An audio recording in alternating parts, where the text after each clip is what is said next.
The wind screamed through the pines like a dying animal, each gust carrying blades of ice that sliced through fabric and skin without mercy.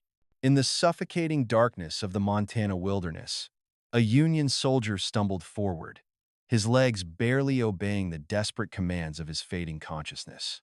Thomas Garrett had been separated from his cavalry unit 3 days ago, maybe 4. Time had become as meaningless as direction in this frozen hell. His coat hung in tatters, the blue wool now blackened with dirt and blood from wounds he could no longer feel.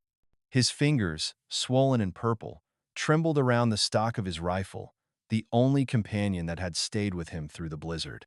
The storm had come without warning during what should have been a routine patrol.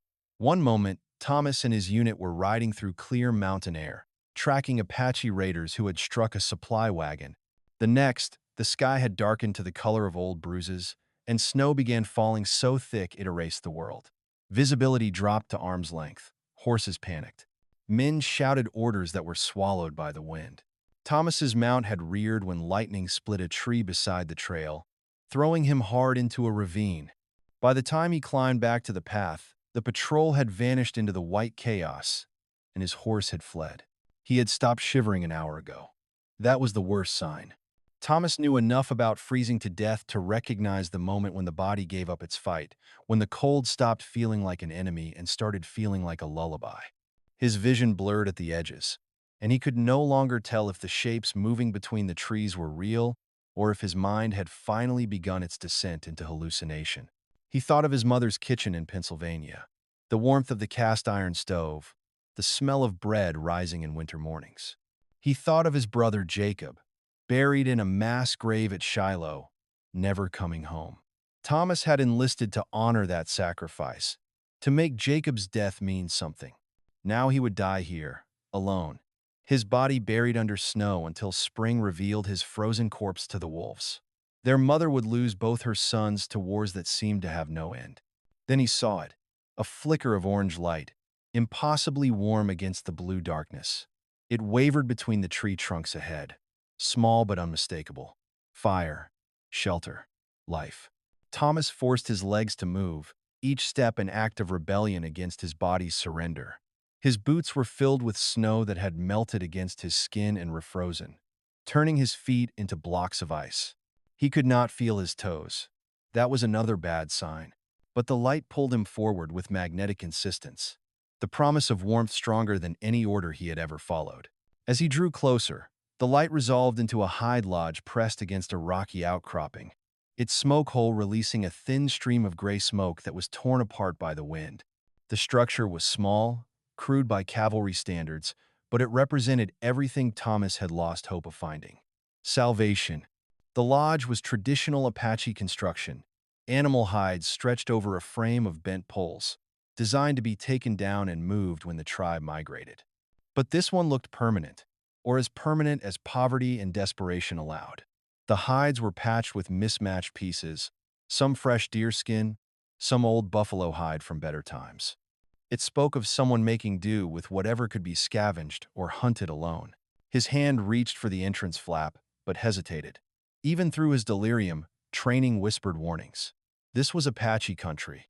The war between his people and theirs had painted these mountains red with blood on both sides. Thomas had been in 3 major engagements against Apache warriors, had seen friends cut down by arrows and bullets, had participated in the burning of villages that his commanders called military necessity and that haunted his dreams as murder. To enter an Apache dwelling was to walk into the den of an enemy who had every reason to kill him on sight, to take revenge for all the violence his uniform represented. But the cold made the decision for him. His knees buckled, and he collapsed against the hide wall, his fist weakly striking the frozen leather. The flap pulled back, and firelight spilled across the snow like liquid gold.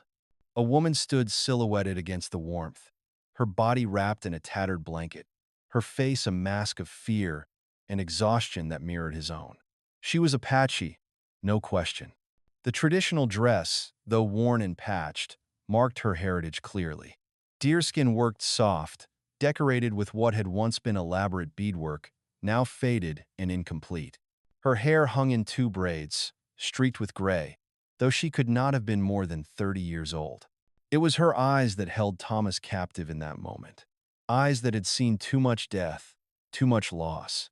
Eyes that recognized in him not a soldier or an enemy, but simply another human being on the edge of oblivion. She looked past him into the darkness, searching for others, for a patrol or a war party that might follow.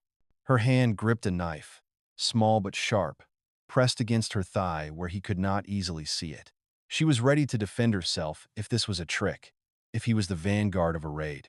Finding nothing but wind and snow, her gaze returned to his face, studying him with an intensity that stripped away pretense. She saw his youth, barely 25. She saw his exhaustion.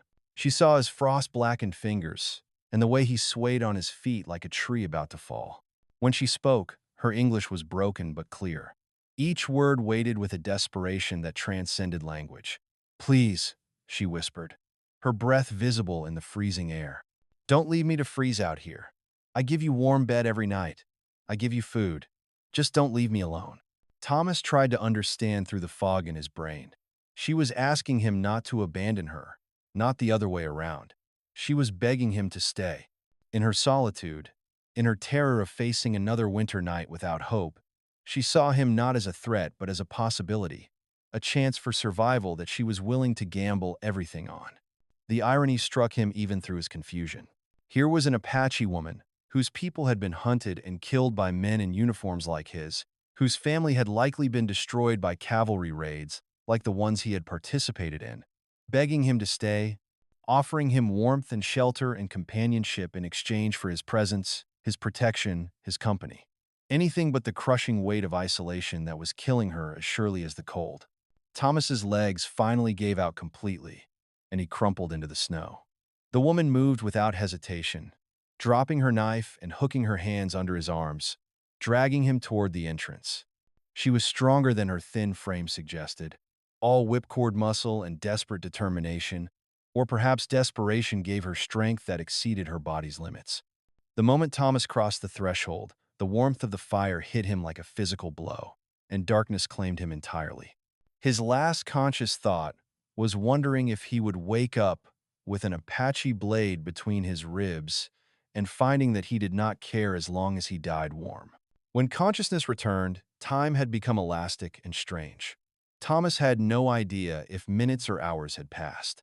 He found himself lying on furs near a small fire, his coat removed and hung near the entrance to dry, his boots unlaced and pulled off, his frozen socks replaced with strips of soft rabbit fur wrapped around his feet. Someone had undressed him with care, checking for injuries, treating the minor cuts and bruises he had accumulated during his ordeal. The woman sat across from him, her back pressed against the hide wall, watching him with eyes that flickered between hope and terror, ready to grab her knife if he showed any sign of aggression. The interior of the lodge was sparse, brutally so. A few hide blankets, carefully folded. A clay pot that looked ancient, cracked but still functional. Some strips of dried meat hanging from the frame, fewer than would feed one person for more than a week. A water skin, a small collection of tools, bone needles, and a hide scraper, implements for survival rather than comfort. This was not the dwelling of a tribe or a family. This was the shelter of someone surviving alone, and barely managing that. No weapons beyond the knife she had dropped when she pulled him inside. No abundance of any kind. Just the bare minimum to stay alive through another day. Thomas tried to sit up, but his body refused to cooperate. Every muscle screamed protest. His head spun, and nausea churned in his empty stomach. The woman moved quickly, bringing him a cup made from horn, crude but carefully crafted, filled with something warm that steamed in the cold air. Broth, thin but surprisingly flavorful, made from rabbit or squirrel, seasoned with wild herbs that gave it an earthy richness. She held it to his lips with surprising gentleness, and he drank, the liquid burning down his throat like liquid life, spreading warmth through his core. She watched his face intently, gauging his reactions, ready to flee or fight if he showed any sign of turning on her. "My name," Thomas managed to croak, his voice raw from cold and disuse and days of not speaking to another human being. "Thomas Garrett, cavalry. Lost my unit in the storm." She nodded slowly, processing the information, weighing it against her own survival instincts. When she spoke, her words came carefully, as if she were pulling them from a deep well of memory, vocabulary learned from traders or missionaries in a past life. Mary, she said, though Thomas suspected it was not her Apache name, but one she had learned to use with whites, a name that would not immediately mark her as other, as enemy. Mary, alone 6 moons now, husband killed by soldiers last summer, village burned to ground, no family left, all dead or taken to reservation. I run, live here, alone. The words hung between them, accusations without anger, facts stated with the flatness of someone who had moved beyond rage into simple survival. She was not asking for his pity or his apology. She was explaining her circumstances, making clear why she had taken the enormous risk of sheltering him. Thomas felt shame burn in his chest, hotter than the fire. How many raids had he participated in? How many villages had his regiment put to the torch in the name of pacification and westward expansion? He could not remember specific faces, but he remembered the smoke, the screams, the way orders made atrocity seem like duty, the way his commanders had called it necessary to break the Apache spirit. I'm sorry, he said. Knowing the words meant nothing, changed nothing, could not undo the violence that had brought them both to this moment. For your husband, your village, your people. Mary tilted her head slightly, studying him with an expression that might have been surprise. Most soldiers did not apologize. Most did not acknowledge that Apache people had loved ones worth mourning. Sorry not bring back dead, she replied, her voice soft but firm. But sorry better than hate, better than more killing. You stay tonight. Tomorrow, you decide. You go back to army, or you stay here. You choose. I not force you. Thomas looked at the entrance flap, beyond which the storm still raged with undiminished fury, the wind rattling the hide walls. He looked at his hands, at the blackened fingers that might never fully recover, that might have to be amputated if frostbite had gone too deep. He looked at Mary, at the woman who had every justification to let him freeze or to drive a knife between his ribs while he slept in revenge for her murdered husband, but who had instead offered him warmth and food, and asked only that he not abandon her to her loneliness. The choice she presented was not really a choice at all. Outside was certain death. Inside was uncertainty, danger perhaps, but also the first warmth he had felt in days, the first human contact, the first hope. I'll stay, he said quietly, the words coming before he had fully thought them through. Until the storm breaks. Maybe longer. If you'll have me. Something flickered across Mary's face.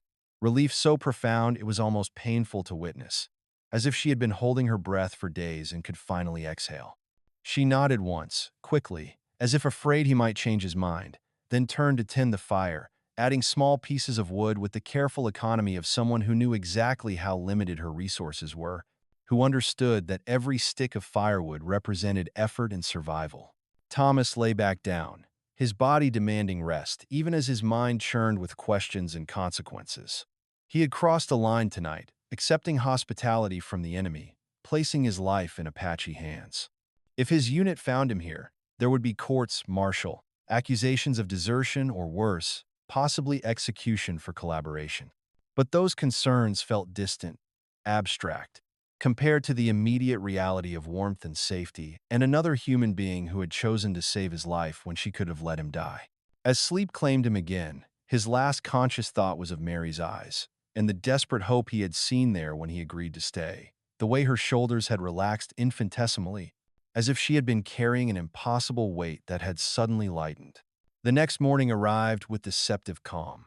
The storm had passed during the night, leaving behind a world transformed into crystalline silence. Everything was white, pristine, beautiful in a way that masked its lethality. Thomas woke to find himself alone in the lodge, panic briefly seizing his chest before he heard movement outside, the crunch of footsteps in snow.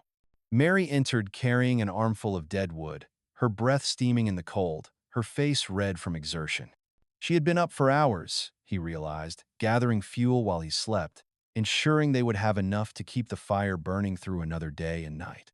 They shared a breakfast of dried meat and water melted from snow, the meat tough and gamey but sustaining. The meal was silent, both of them uncertain how to navigate this strange truce, this temporary alliance between enemies who were supposed to kill each other on sight. Thomas's body ached everywhere, muscles stiff from exposure and exhaustion, but the warmth and rest had pulled him back from death's edge. He could move now, could think clearly, could assess his situation with something approaching rationality. He should leave, find his way back to the fort, report his survival, face whatever questions came. But when he looked at the meager supplies in the lodge, at Mary's thin frame and the way her hands shook slightly as she worked to prepare their meal, at the hollowness in her eyes that spoke of months alone, he found himself unable to stand and walk away. "Your firewood?" he said finally, gesturing at the small pile near the entrance. "It won't last a week. Maybe not even that, with two of us using it. Let me help you gather more. Payment for your hospitality. For saving my life." Mary's eyes widened slightly, genuine surprise breaking through her carefully maintained wariness.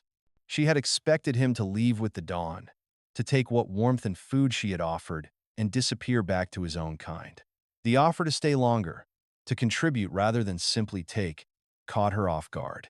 She nodded slowly, then moved to the entrance and pointed to the forest beyond, indicating direction and distance with hand gestures that supplemented her limited English vocabulary.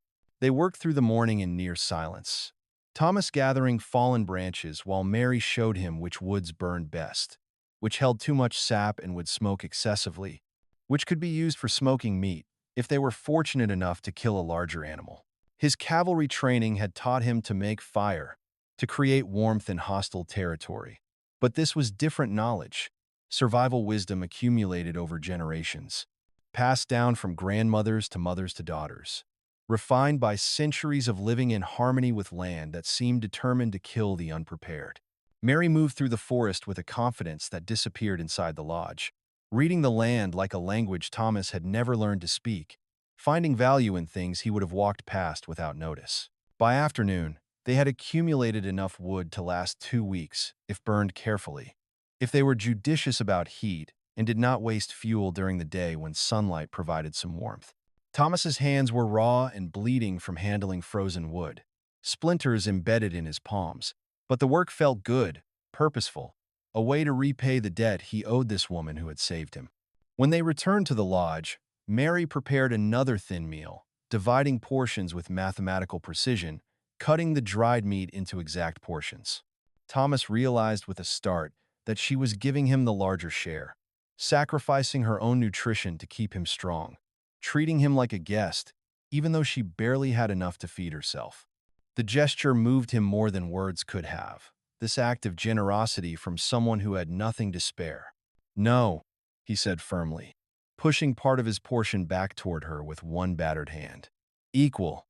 We share equal, or I don't eat it all." Mary looked at him for a long moment, something shifting in her expression, walls beginning to crack that she had built around herself for protection. Then she took the offered food and ate it slowly, savoring each bite, her eyes never leaving his face. In that moment, an understanding passed between them that went deeper than language, more fundamental than words. They were not soldier and savage, not conqueror and conquered, not the representative of two nations at war.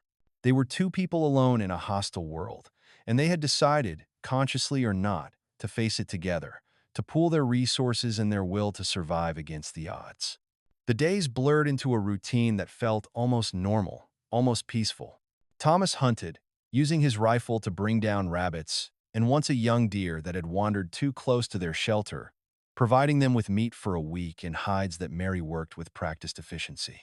She taught him how to preserve meat properly, how to smoke it so it would last through the winter, how to use every part of the animal, wasting nothing, the way her people had survived in this land for generations before whites arrived with their wasteful abundance. She showed him how to set snares, how to read animal tracks in the snow, how to find water under ice, how to predict weather by watching birds and clouds. In return, he repaired the lodge, reinforcing weak points with branches and additional hides he had taken from his deer kill, creating a windbreak that made the interior noticeably warmer, constructing a proper smoke flap that improved the draft and reduced the amount of smoke that lingered inside. They communicated in broken English and gestures, her vocabulary expanding daily as Thomas proved to be a patient teacher, correcting pronunciation gently, teaching her new words as they encountered situations that required them. His clumsy attempts at Apache words made her smile despite herself, the first real smiles he had seen on her face, transforming her from the haunted woman who had sheltered him into someone younger, more alive. He learned that her real name was Desba, which meant going to war, a name given by a grandmother who had dreamed of a fierce spirit. But she preferred Mary now, she said, because Desba belonged to a person who had died in that burning village, and Mary was who she had become in order to survive. It was during the third week that something shifted between them, subtle but unmistakable. Thomas had been checking his snares near dawn when a rope broke under the weight of a rabbit, sending him sprawling backward into a snowbank. He cursed in frustration, then heard a sound he had not heard since entering the lodge. Laughter. Mary stood a few feet away, her hand over her mouth in a gesture that seemed almost girlish. Her eyes crinkled with genuine amusement at his snow-covered indignity, at the way the rabbit had escaped while he flailed in the snow. The sound transformed her face, made her look younger, less haunted, reminded Thomas that she had once been someone who laughed regularly, who had known joy before war took everything from her. Thomas found himself laughing too, the absurdity of the situation breaking through weeks of careful formality, and for a moment they were just two people sharing a ridiculous moment instead of enemies forced together by circumstance. From that moment, the atmosphere in the lodge changed. They began to talk more freely, Mary's English improving rapidly, as Thomas proved to be a patient and encouraging teacher, never mocking her mistakes, always praising her progress. She told him about her childhood, about learning to tan hides from her grandmother, who had possessed knowledge going back generations, about the old ways that were disappearing like snow and sunlight as her people were killed or forced onto reservations. She spoke of ceremonies she would never see again, songs that would die with her because there was no one left to teach them to. A entire way of life being erased by the westward expansion of a nation that saw her people as obstacles rather than human beings. Thomas spoke of Pennsylvania, of his family's farm nestled in rolling hills so different from these harsh mountains, of the brother who had died at Shiloh and the guilt that had driven him to enlist, seeking either redemption or death. He told her about his mother, who had already lost one son and would now have lost two, about the farm that would pass to cousins because there were no surviving sons to inherit it. They discovered shared loves despite their vastly different backgrounds. Both appreciated the silence of early morning when the world seemed new and full of possibility. Both found peace in watching firelight paint shadows on walls, creating images that shifted and changed like living things. Both took satisfaction from a well-made tool, from work completed with care and skill, from the feeling of being useful. They found themselves finishing each other's thoughts, anticipating needs, working in tandem as if they had known each other for years rather than weeks. One night, as a particularly fierce cold snap gripped the mountains, dropping temperatures to levels that killed exposed flesh in minutes, they both woke shivering despite the fire that Mary had banked carefully before sleep. The temperature had dropped so severely that their breath froze in visible clouds that hung in the air, and the single blankets they each used provided insufficient protection. Thomas could see Mary curled into a ball across the fire, her entire body shaking, and he knew his own trembling was equally violent. They could not survive the night like this. One or both of them would succumb to hypothermia before dawn. Mary looked at Thomas across the small space, making calculations of survival and risk, then made a decision without speaking. She gathered her blankets and moved to his side, spreading both sets of covers over them and pressing her back against his chest, fitting against him with the naturalness of long familiarity. Thomas froze, not from cold but from shock and sudden awareness of her body against his, the intimacy of the contact, the trust it implied. But Mary's voice was pragmatic, matter-of-fact, when she spoke over her shoulder. "We keep each other warm or we both freeze," she said simply, stating it as the survival necessity it was. "You choose. But choose fast, because cold not wait for manners." Thomas wrapped his arms around her carefully, feeling the sharp angles of her shoulders beneath the doskin dress, the way she fit against him like she belonged there. Two pieces of a puzzle finding their proper alignment. Heat radiated between their bodies, pooling under the blankets like water, and gradually the shivering stopped, replaced by deep warmth that spread through his limbs and made his eyelids heavy. Mary's breathing slowed and deepened as she fell asleep, her body relaxing completely, trusting him not to take advantage of her vulnerability.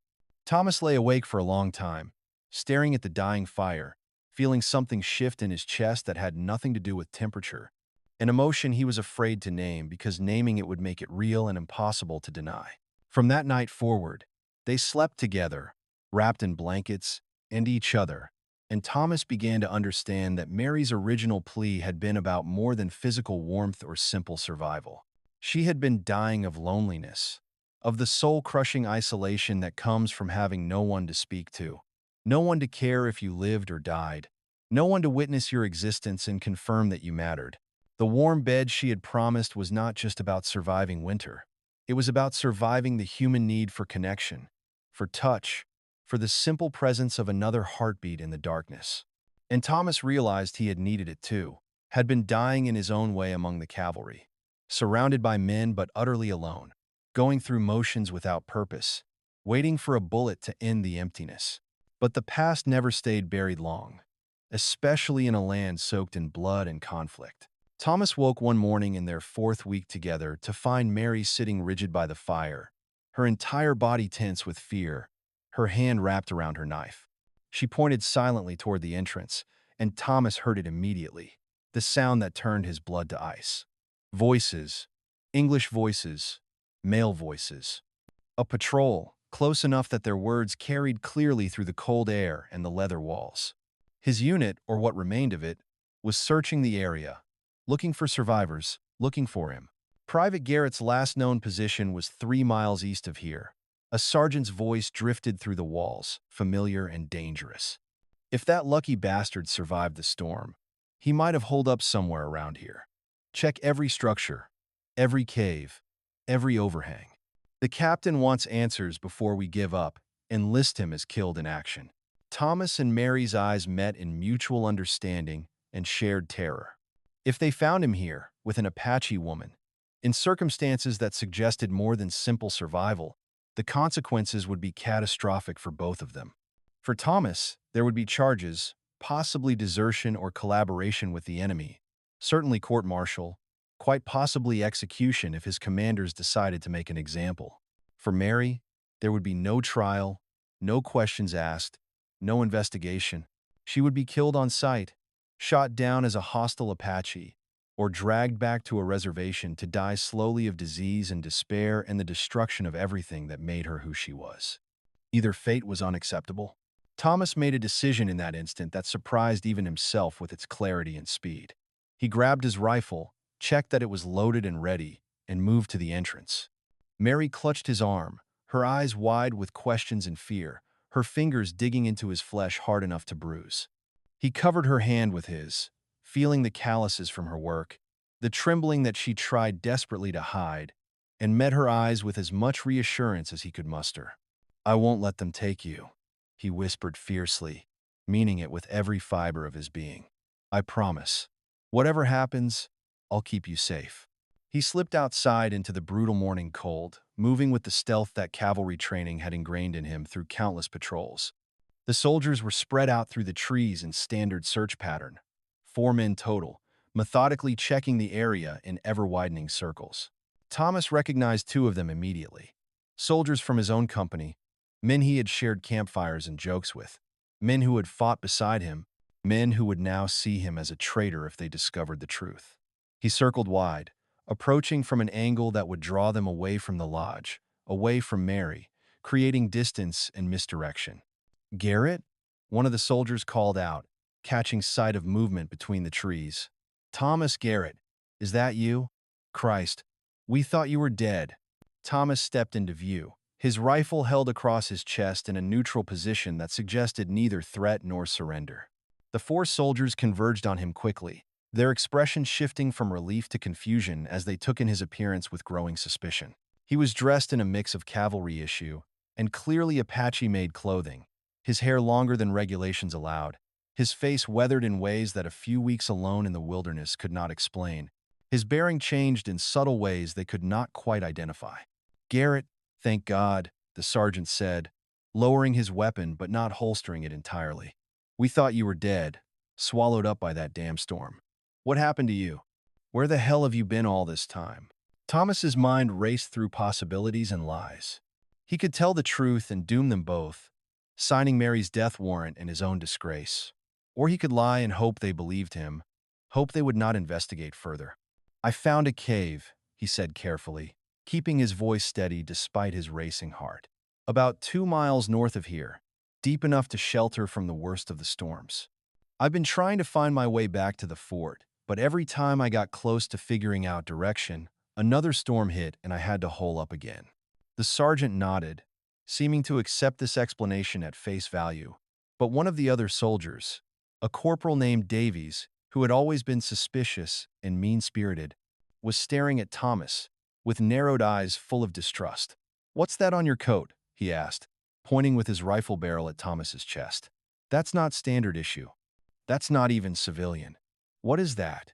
Thomas looked down and cursed silently.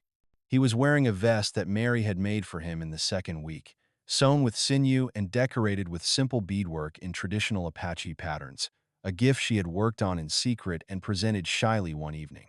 It was unmistakably Apache work, could not be explained away as salvage or improvisation. There was no explanation that would satisfy them, no lie that would hold under scrutiny. Davies's hand moved to his pistol, his suspicion hardening into certainty. "You've been with them," Davies said, his voice hard and accusatory. "With the Apache. All this time, you've been living with the enemy, maybe feeding them information about our patrols, maybe helping them plan raids. You're a traitor, Garrett, a goddamn collaborator." The other soldiers raised their weapons immediately, training overriding friendship, discipline trumping doubt. Thomas knew he was out of options. He could surrender, return to the fort and face court-martial, but that would lead them back to the lodge, back to Mary, and they would find her and kill her. Or he could fight, turn his weapon on men who had been his brothers in arms, become everything they accused him of being, choose Mary over every oath he had ever sworn. A shot rang out before he could decide, the crack of a pistol echoing through the trees. Davies dropped with a cry, clutching his shoulder where blood bloomed bright red against his blue coat. The other soldiers spun in confusion, searching for the shooter, and Thomas saw Mary standing at the tree line, his spare pistol gripped in both hands, her face set with determination and terror in equal measure. She had followed him, had watched the confrontation developing, had understood enough to know the danger, and had made her own choice about which side she would take. Everything happened fast after that, action compressed into seconds. The sergeant fired at Mary, and Thomas threw himself between them without thinking, taking the bullet meant for her in his side. The impact spun him around, pain exploding through his torso like liquid fire, and he fired reflexively as he fell, his shot catching the sergeant in the leg and dropping him screaming to the snow. The remaining two soldiers fled, crashing through the underbrush toward their horses, shouting for reinforcements and more men, their voices carrying panic and rage. Thomas collapsed into the snow, his vision tunneling, darkness creeping in from the edges. Blood soaked through his shirt, hot against the cold, spreading in a widening stain.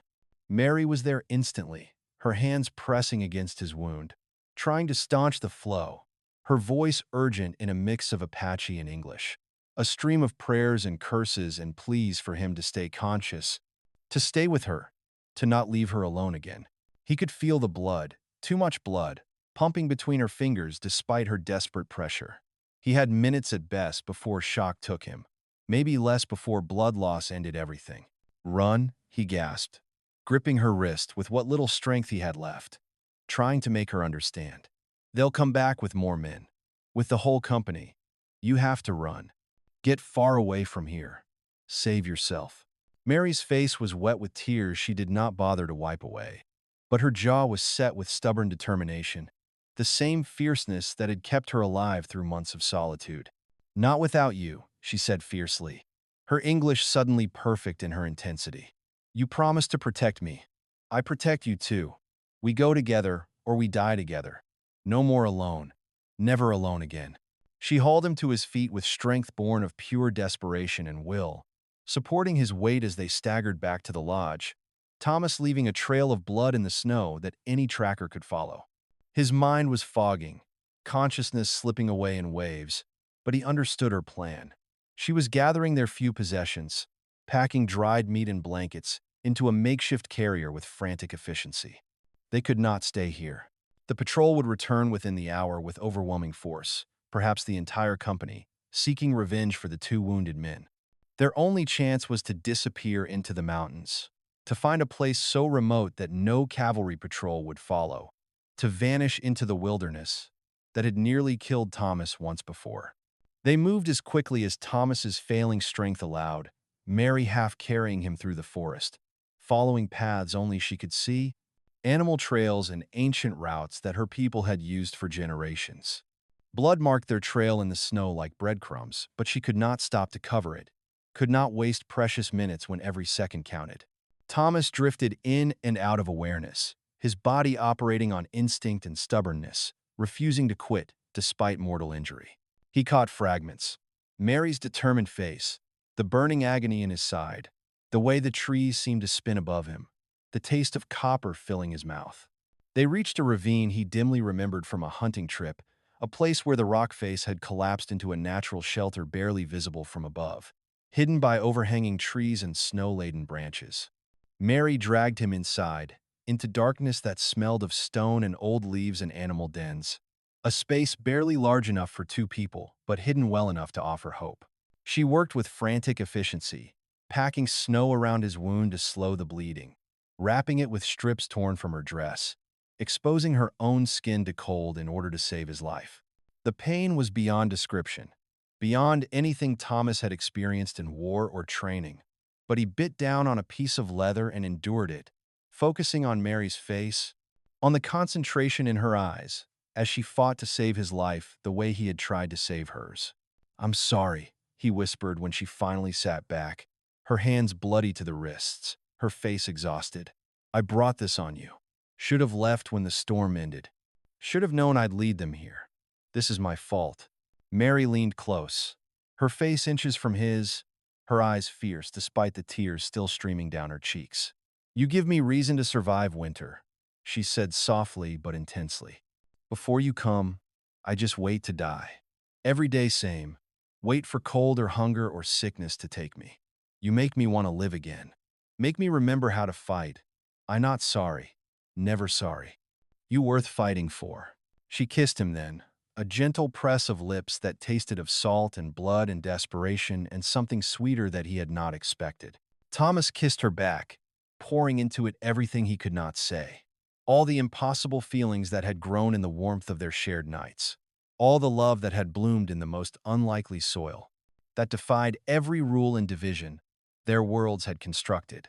When they parted, he saw his own emotions reflected in her eyes, love that had surprised them both, with its intensity and suddenness, connection that had formed in the crucible of shared survival. The next days were a blur of pain and fever. Thomas drifted through dreams and nightmares where he was back in Pennsylvania watching Jacob's coffin lowered into the ground, back in the cavalry watching villages burn and listening to screams, back in the blizzard freezing to death alone.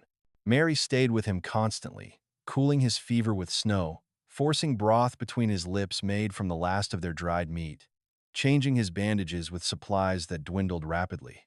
They heard patrols passing overhead several times, searchers calling his name and cursing him as a deserter, horses moving through the forest in organized patterns. But the ravine kept them hidden, invisible to eyes that did not know exactly where to look. Slowly, impossibly, Thomas began to heal. The wound had been clean, the bullet passing through muscle, without hitting anything vital, no organs damaged. His constitution, hardened by years of war and survival, refused to quit despite infection and blood loss. The fever broke on the fifth day, and he woke to find Mary asleep beside him, her hand clutching his like a lifeline, her face gaunt with exhaustion and worry, dark circles under her eyes from sleepless nights spent watching over him. They stayed in the ravine for 3 weeks, until Thomas could walk unassisted and the search patrols had moved on to other sectors, giving up on finding either survivors or bodies. When they finally emerged, winter was beginning its slow retreat. Icicles dripped in the afternoon sun, creating a constant symphony of water falling on stone. Thomas could hear the first stirrings of meltwater under the ice, the beginning of spring arriving like a promise of renewal. They traveled deeper into the mountains, away from cavalry forts and Apache territories alike, away from the war that had tried to destroy them both. Searching for a place that belonged to neither side, neutral ground where they could exist without being hunted. They found it in a high valley that seemed untouched by human conflict, abandoned by whatever trappers or homesteaders had once tried to tame it. A cabin stood rotting but repairable, logs still solid beneath weathered exterior, with a stream running nearby that would provide fresh water year-round and forest thick with game, signs of deer and elk everywhere they looked. Thomas and Mary worked through the late winter and early spring, rebuilding the cabin with a desperation born of having nowhere else to go, making it weatherproof and solid, chinking gaps between logs, repairing the roof, creating a proper chimney that would not fill the interior with smoke. They planted a garden with seeds Mary had saved, hoarded through her months alone, wild roots and transplanted herbs that would provide food and medicine. They tanned hides, smoked meat, gathered and dried berries, prepared for the next winter with the intensity of those who had nearly died in the last one, who knew exactly what survival required. They built a life in the spaces between wars, creating something that existed outside the categories that had defined them. Thomas was no longer Private Garrett of the cavalry. Mary was no longer an Apache widow alone and hunted. They were simply two people who had found each other in the worst circumstances and decided that love was worth more than loyalty to nations at war. Summer arrived with an explosion of wildflowers that transformed the valley into a carpet of purple and yellow and red. Green grass grew thick and lush, fed by snowmelt and mountain streams. The valley transformed into something close to paradise, isolated and peaceful in ways that seemed impossible given the violence that raged in the lands below. Thomas's wound healed into a white scar that ached when rain was coming, a permanent reminder of the choice he had made. Mary's English became fluent, though she still dreamed in Apache, and sometimes spoke her native tongue when emotions ran high. They learned each other completely, body and soul, building an intimacy that transcended the physical warmth that had first brought them together, creating a partnership based on mutual respect and shared struggle and deep, abiding love. One evening, as summer faded toward autumn, as the sun painted the valley gold and crimson, they sat outside the cabin watching the light fade. Thomas held Mary's hand, feeling the strength in her fingers, the calluses that matched his own, the way her pulse beat steady and sure beneath his thumb. She rested her head on his shoulder, and they sat in comfortable silence, the kind that only comes from deep understanding and complete trust, watching birds circle overhead and listening to the stream's eternal song. "Do you ever regret it?" Thomas asked quietly, the question that had haunted him for months finally finding voice. "Saving me that night, shooting that soldier, everything that came after, the life you gave up." Mary was quiet for a long time, watching a hawk circle over the valley on invisible currents, its wings catching the last sunlight. When she spoke, her voice was certain, without hesitation or doubt. "That night, when you knock on my lodge, I already dead inside," she said. "No family, no future, no hope. Just sitting in cold, waiting for cold to finish the job. You give me reason to fight again, to live again, to remember I am more than survivor. You make me remember how to love." She turned to look at him, her eyes fierce and tender at once, reflecting sunset fire. "No regret, never regret, not even one moment. You are my home now, my family, my reason." Thomas pulled her close, breathing in the scent of her hair, wood smoke, and wild sage, feeling the steady beat of her heart against his chest. Proof of life continuing despite everything. "And you are mine," he whispered into her hair. "My home, my family, my warm bed on cold nights and warm nights too." Mary smiled against his shoulder, the expression he could feel even without seeing. "I promise you warm bed every night," she said, echoing the words that had bound them together in desperation and transformed into something sacred. "I keep that promise, forever and after forever." The sun set behind the mountains, painting the sky in shades of purple and pink that seemed impossible, too beautiful for a world that contained so much violence. Stars began to emerge in the darkening sky, first the brightest, and then the multitude, until the heavens blazed with light. Inside the cabin, a fire waited to be lit, blankets waited to be shared, and a life waited to be lived in all its mundane beauty. They had crossed every boundary, defied every expectation, survived when survival should have been impossible. The war would continue beyond their valley, nations would clash, and treaties would be signed and broken. History would be written by victors who would never record their story. But here, in this hidden place, two people who should have been enemies had found something that transcended conflict and hatred. They had found warmth in the coldest season, hope in despair, humanity in the midst of dehumanizing war, and love in the last place anyone would have thought to look. As they stood to go inside, Thomas paused, looking back at the valley bathed in starlight, thinking of the man he had been, the soldier lost in a blizzard, ready to die alone in the frozen wilderness, believing his death would be meaningless and forgotten. That man was gone, transformed by the choice to accept an Apache woman's desperate offer, reborn through the decision to value love over duty, humanity over orders.